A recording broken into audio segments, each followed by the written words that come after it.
بسم الله الرحمن الرحيم. قل أعوذ برب الناس ملك الناس إله الناس من شر الوسواس الخناس الذي يوسوس في صدور الناس من الجنة والناس.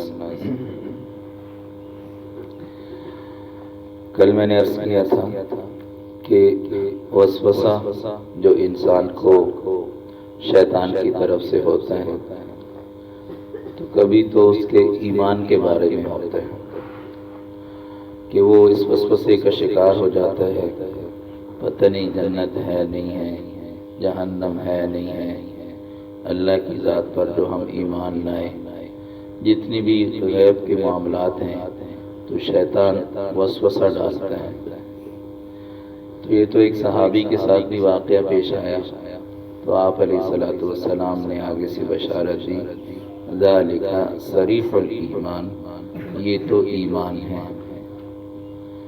اس لیے کہ جب دل کے اندر ایمان ہے تو شیطان اس پر زور لگا رہا ہے اور شیطان اس کے خلاف اس کو ورغلا رہا. دوسری قسم ہے انسان کو وہم ہو جاتا ہے، پاکی ناپاکی میں، وضو میں، نماز میں، نماز پڑھتا ہے، پتہ نہیں 3 رکعتیں ہوئیں 4 ہوئیں، اور اس وہم کا شکار رہتا ہے کہ میرا وضو تو نہیں ٹوٹ گیا. ایک صحابی آئے آپ علیہ الصلوۃ والسلام کے پاس اور کہنے لگے، اللہ کے رسول میں جب بھی نماز پڑھتا ہوں تو مجھے یوں لگتا ہے کہ میرا وضو ٹوٹ گیا ہر نماز میں. تو آپ علیہ الصلوۃ والسلام نے ان سے فرمایا کہ جب تک آپ کو بدبو نہ آئے اور آواز نہ آئے تو آپ کا وضو نہیں ٹوٹا. لیکن یہ خاص صحابی کے ساتھ تھا جو وہم کا شکار تھے اور جنہیں ہمیشہ یہ وسوسہ ہوتا تھا. اس کا یہ مطلب نہیں ہے کہ آدمی کا وضو تبھی ٹوٹے گا جب بدبو آئے یا اس کو آواز آئے. اگر آواز نہ بھی ہو اور اس کی ہوا نکل جائے تو وضو تو ٹوٹ جاتا ہے. کچھ لوگ جو یہ دعویٰ کرتے ہیں کہ ہم بس خود ہی قرآن و حدیث کو دیکھ کے خود ہی سمجھ لیں گے، وہ ایسی ہی احادیث میں بھٹک جاتے ہیں. ایک غیر مقلد تھے جو کہتے تھے بس میں خود ہی ترجمہ دیکھوں گا اور خود ہی سمجھوں گا. تو یہ حدیث جب آدمی کو صرف ترجمہ لکھا ہوگا کہ اس سے آپ علیہ السلام نے فرمایا کہ آپ کا وضو تب ٹوٹے گا جب بدبو آئے یا آواز آئے، تو وہ کہتے کہ بس ہمارا وضو بھی تبھی ٹوٹے گا. اس کے علاوہ حالانکہ یہ تو اس شخص کے بارے میں تھی جو وہم کا شکار تھا، جو وسوسے کا شکار تھا، تو خاص اس کے لیے آپ نے فرمایا. یہ مطلب نہیں ہے کہ ہر آدمی کے ساتھ یہی معاملہ ہے کہ ہر آدمی اس وہم کا شکار ہے. یا کسی کو یہ وہم ہو جاتا ہے کہ اس کی زبان سے کہیں طلاق کا لفظ تو نہیں نکل گیا، اس کی بیوی کہیں اس پر حرام تو نہیں ہو گئی، تو وہ ہمیشہ ہی وسوسے کا شکار رہتا ہے. یا کسی کو یہ وہم ہو جاتا ہے، وسوسہ ہو جاتا ہے کہ میری بیوی ہمیشہ میرے خلاف رہتی ہے اور یہ کرتی ہے یہ کرتی ہے، اور اس بنیاد پہ شیطان ایک پوری عمارت کھڑی کر رہی ہے. تو یہ سارے وسوسے اور وہم ہیں. ان کا علاج کیا ہے کہ اس سورت کی کثرت سے تلاوت کی جائے، اللہ کی پناہ میں آ جائے اس خناس کے شر سے. تو یہ دوسری قسم. تیسری قسم وسوسہ وہ گناہ کا ہوتا ہے. انسان کا دماغ ہر وقت چلتا رہتا ہے اور اس کے ذہن میں ہر وقت کوئی نہ کوئی خیال آتا رہتا ہے جب تک کہ جاگ رہا ہوتا ہے اور چل پھر رہا ہوتا ہے. تو اس کے دماغ میں مسلسل کوئی نہ کوئی خیال ہوتا ہے، چاہے وہ اچھا ہو یا برا ہو. اچھا خیال بھی ہو سکتا ہے، برا بھی ہو سکتا ہے، لیکن ہر انسان کے دماغ میں ہر وقت کوئی نہ کوئی خیال ضرور ہوتا ہے. ایسا کوئی نہیں ہوتا کہ وہ کہے کہ میرے دماغ میں کوئی خیال نہیں یا کوئی سوچ نہیں. وہ ہر وقت کچھ نہ کچھ سوچ رہا ہوتا ہے اور ہر کوئی نہ کوئی چیز اس کے دماغ میں چل رہی ہوتی ہے. تو شیطان کیا کرتا ہے کہ اس کے دماغ میں، اس کے خیال میں یہ بات ڈالتا ہے کہ یہ گناہ کر لو، یہ نافرمانی کر لو، ادھر دیکھ لو، ادھر دیکھ لو. یہ گناہوں کے وسوسے ہوتے ہیں. ایک تو بڑا شیطان ہے ابلیس، جس نے آدم علیہ السلام کو سجدہ کرنے سے انکار کیا. اور ایک اس کے چیلے ہیں، اس کی ذریت ہے، اس کی اولاد ہے، جو ہر انسان کے ساتھ. ایک حدیث میں ہے کہ شیطان کا تخت لگا ہوتا ہے سمندر کے اوپر، اور وہ جو چھوٹے چھوٹے شیطان ہوتے ہیں ان سے پھر کارگزاری لیتا ہے کہ اس نے کیا کیا. ایک شیطان آ کے کہتا ہے کہ میں نے ایک آدمی نماز پڑھنے لگا تھا، میں نے اس کو ادھر ادھر کے کاموں میں لگا کے نماز سے روک دیا. تو یہ کہتے ہیں اچھا. ایک کہتا ہے کہ ایک آدمی زکوٰۃ دینے لگا تھا، صدقہ دینے لگا تھا، میں نے اس کے ذہن میں خیال ڈالا کہ آپ کا مال کم ہو جائے گا اور بعد میں کر دینا، ابھی فوری تو کیا کرتا ہے وہ. ایک آدمی روزی کا ارادہ کر رہا تھا، لیکن میں نے ذہن میں طرح طرح کے خیال ڈال کے اس سے روک دیا. اسی لیے حدیث میں آتا ہے نا کہ نیکی کا خیال یہ اللہ کی طرف سے مہمان ہوتا ہے، اور اس مہمان کا اگر اکرام نہ کیا جائے تو جیسے گھر میں کوئی مہمان آئے اور آدمی بدسلوکی کرے تو دوبارہ مہمان تو نہیں آئے گا. تو کوئی نیک خیال بندے کے ذہن میں آئے تو یہ اللہ کی طرف سے مہمان ہوتا ہے، اور اگر اس نیک خیال پر عمل نہ کیا جائے تو پھر یہ چلا جاتا ہے. ایک آدمی کے ذہن میں خیال آیا کہ میں 2 رکعت پڑھ لوں، وضو کر لیا، یہ اللہ کی طرف سے مہمان ہے. اب یہ نہیں پڑھتا اور ایسی ادھر ادھر کر دیتا ہے تو پھر دوبارہ یہ خیال بھی نہیں آتا. ایک آدمی کا خیال آیا میں صدقہ کروں یا میں اس کی مدد کروں، یہ غریب آدمی ہے، میں اس کے ساتھ کوئی اچھا سلوک کروں. خیال آیا تو یہ نیک خیال اللہ کی طرف سے مہمان ہے. اب یہ اس پر عمل نہیں کرتا تو یہ اس مہمان کی بے اکرامی ہے، پھر نہیں آئے گا. تو وہ شیطان اپنی اپنی کارگزاری سناتے ہیں. بڑا ابلیس کہتا ہے اچھا کام ہے، اچھا کام ہے، اچھا کام ہے. ایک شیطان کہتا ہے کہ میاں بیوی رہ رہے تھے، آپس میں بڑی محبت میں رہ رہے تھے، گھر ان کا اچھا چل رہا تھا، میں نے ان کے درمیان میں جا کر چپکلش ڈال دی. بیوی کے ذہن میں بھی کچھ خیالات ڈال دیے، شوہر کے ذہن میں بھی خیالات ڈال دیے، اور چھوٹی سی بات سے آگ لگا دی، اور بات سے بتنگڑ بن گیا اور گھر اجڑ گیا اور طلاق ہو گئی. تو حدیث میں آتا ہے کہ وہ بڑا شیطان ابلیس اپنے تخت سے اٹھتا ہے اور اس کو بلا کے گلے لگاتا ہے کہ کام تو نے کیا. جس نے نماز سے روکا، جس نے زکوٰۃ سے روکا، جس نے روزے سے روکا، جس نے صدقے سے روکا، اس نے بھی کیا، لیکن وہ تھوڑا کام ہے. یہ جو کام ہے یہ 2 خاندانوں کو تباہ کر دے گا اور 2 خاندان آپس میں برباد ہو اور مرتے دم تک ہو. یہ بڑا کام. تو شیطان کے جو چیلے ہیں وہ بہت زیادہ ہیں. حدیث میں آتا ہے شیطان انسان کے اندر ایسے چلتا ہے جیسے خون چلتا ہے. خون انسان کے جسم کے ہر حصے میں ہے اور چل رہا ہے، تو ایسے ہی شیطان انسان کے اندر مسلسل گھسا ہوا.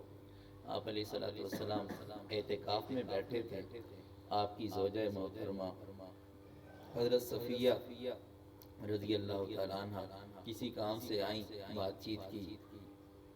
آپ پھر ان کو چھوڑنے کے لیے مسجد کے کونے تک آئے. وہاں اندھیرا تھا، ایک صحابی کا گزر ہو رہا تھا، تو آپ نے انہیں آواز دی اور فرمایا کہ یہ میری بیوی ہے. تو صحابی کہنے لگے یا رسول اللہ معاذ اللہ، ہم کوئی آپ پہ شک کرتے کہ پتہ نہیں کون عورت ہے. تو آپ نے فرمایا نہیں، بات یہ ہے کہ شیطان انسان کے اندر ایسے چلتا ہے جیسے خون چلتا ہے. تو وسوسہ تو ہو سکتا تھا، پتہ نہیں کس کے ساتھ کھڑے. تو ایک تو اس میں یہ بھی ترغیب ہے کہ آدمی کو تہمت کی جگہ سے بچنا چاہیے، اپنے آپ کو تہمت کی جگہ پہ نہ کھڑا کرے کہ ایسی جگہ پہ کھڑا ہو جائے اور ایسے کام میں کھڑا ہو جائے کہ لوگ شک کرنے لگنے پتہ نہیں کیا کر رہے اور پتہ نہیں کون ہے. اور دوسرا یہ کہ شیطان وہ انسان کے اندر ایسے چلتا ہے جیسے خون چلتا ہے، تو اس سے یہ بتایا۔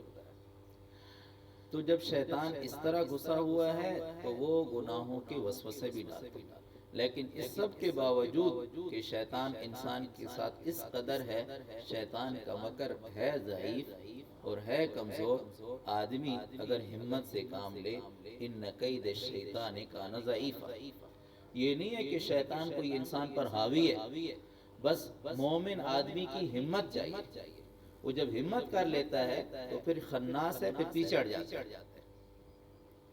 فَإِذَا مَسَّهُمْ طَائِفٌ مِّنَ الشَّيْطَانِ تَذَكَّرُوا فَإِذَا هُمْ مُبْصِرُونَ، کہ اللہ کے نیک بندے جب شیطان ان کو کوئی وسوسہ ڈالتا ہے اور وہ اللہ کی یاد کرتے ہیں تو پیچھے ہٹ جاتا ہے شیطان، اور اللہ تعالیٰ انہیں صحیح راہ سجا دیتے ہیں۔ تو شیطان کا مکر کوئی انسان پر غالب نہیں ہے، لیکن ہے ہر وقت۔ اور من الجنۃ والناس، یہ شیطان جنوں میں سے بھی ہوتے ہیں، انسانوں میں سے بھی ہوتے ہیں۔ جنات بھی ہیں کہ وہ بھی وسوسہ ڈالتے ہیں، اور خود انسانوں میں سے بھی شیطان ہوتے ہیں کہ انسان کا اپنا نفس ہوتا ہے، اور کبھی کوئی دوسرا آدمی ہوتا ہے جو یہ وسوسہ ڈالتا ہے۔ حضرت یوسف علیہ السلام کو زلیخا نے، اب انسان تھی لیکن اس نے بھڑکایا، سارے دروازے بند کر دیے اور دعوت دی۔ یوسف علیہ السلام اللہ کے نبی تھے، لیکن نوجوان تھے، غیر شادی شدہ تھے، بشر تھے، اس لیے فوراً دعا کی، وَإِلَّا تَصْرِفْ عَنِّي كَيْدَهُنَّ أَصْبُ إِلَيْهِنَّ وَأَكُن مِّنَ الْجَاهِلِينَ، اے اللہ اگر اس کا مکر آپ نے نہ پھیرا تو میں کہیں مائل نہ ہو جاؤں ادھر اور جہلا میں نہ ہو جاؤں۔ فوراً دعا کی اور بھاگے، حالانکہ نظر آ رہا تھا کہ دروازے کو تالا ہے، لیکن بھاگے، اللہ تعالیٰ دروازوں کو کھولتے گئے۔ تو سارے مفسرین لکھتے ہیں کہ جب کبھی انسان گناہوں کی دلدل میں پھنس جائے، ایسے ماحول میں پھنس جائے، تو دو کام کرے، اپنی کوشش کرے بچنے کی۔ یہ نہیں ہے کہ گناہ کے راستے کی طرف چل بھی رہا ہے اور دعا بھی کر رہا ہے اللہ تعالیٰ مجھے بچا لے، اللہ مجھے بچا لے، یہ تو مذاق ہے۔ الٹا بھاگے، اس گناہ سے بھاگے جتنا بھاگ سکتا ہے، جتنا اس کے واسطے میں بھاگے، اور پھر اللہ سے دعا کرے کہ اللہ میری اس سے حفاظت ہو، اور پھر اس صورت کا اہتمام کرے، تو پھر اس شیطان سے اور اس شیطان کے اس وسوسے سے حفاظت ہو سکتی ہے۔ آخری بات اس میں یہ ہے کہ یہ صورتیں آپ علیہ السلام ہمیشہ اپنے اوپر دم کرتے تھے۔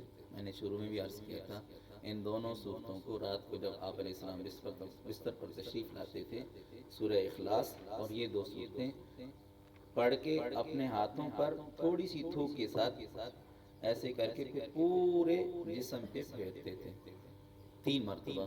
حضرت عائشہ رضی اللہ تعالیٰ عنہ فرماتی ہیں، مرض الوفات میں آپ میں تو ہمت نہیں تھی، میں پڑھتی تھی اور آپ کے ہاتھ پھیرتی تھی۔